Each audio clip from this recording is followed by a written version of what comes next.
साथियों नमस्कार। मैं आज आपसे चर्चा करूंगा एक लीगल टर्म स्टेयर डेसाइसिस। इसका मतलब है स्टैंड बाय योर डिसीजन। ये जुडिशियल सिस्टम में बहुत ही महत्वपूर्ण डॉक्ट्राइन है। क्यों?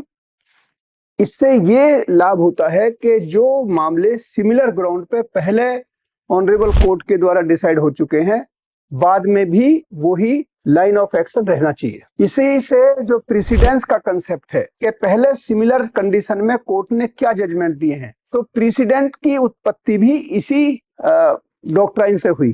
दूसरा, आपने सुना होगा common law country. Common law country का कंसेप्ट भी स्टेटस डिसाइसिस पे ही बेस होता है।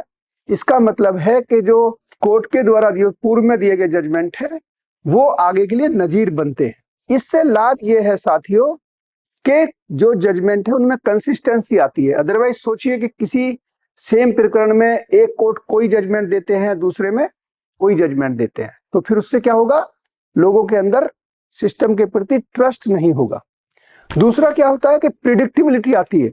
मान लिया हमें मालूम है कि इस तरीके के मामलों में ऑनरेबल सुप्रीम कोर्ट के द्वारा ऐसे निर्णय दिए जाएंगे, तो हम अपने कंडक्ट को उसी ढंग से ट्रांसफॉर्म कर सकते हैं।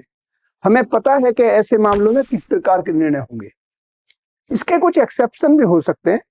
मान लिया परिवर्तन हुआ समाज में, समाज एक डायनामिक प्रोसेस है, लॉ भी डायनामिक है। जैसे मैं एग्जांपल देता हूं, पहले राइट टू प्रिवेसी को फंडामेंटल राइट नहीं माना गया, लेकिन केएस पुट्टास्वामी के मामले में, जिसमें दुनिया में हमारा देश 2017 के अंदर ऑनरेबल सुप्रीम कोर्ट ने कहा कि right to privacy fundamental right है आर्टिकल 21 के अंतर्गत, और इसी की वजह से डेटा प्रोटेक्शन एक्ट और बहुत सारी और भी कानून की उत्पत्ति हुई। तो इस तरीके से जो स्टेयर डेसाइसिस का कंसेप्ट है साथियों, ये हमारे जुडिशियल सिस्टम को एक स्टेबिलिटी देता है, एक सेफ देता है, एक सर्टेनिटी देता है, लोगों में एक ट्रस्ट देता है कि जिससे हम जुडिशियल सिस्टम पे अपना भरोसा जताते हैं।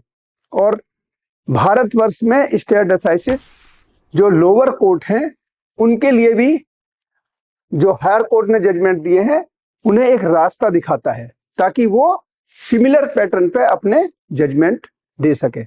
इन्हीं शब्दों के साथ जुड़े रहिए हमारे साथ।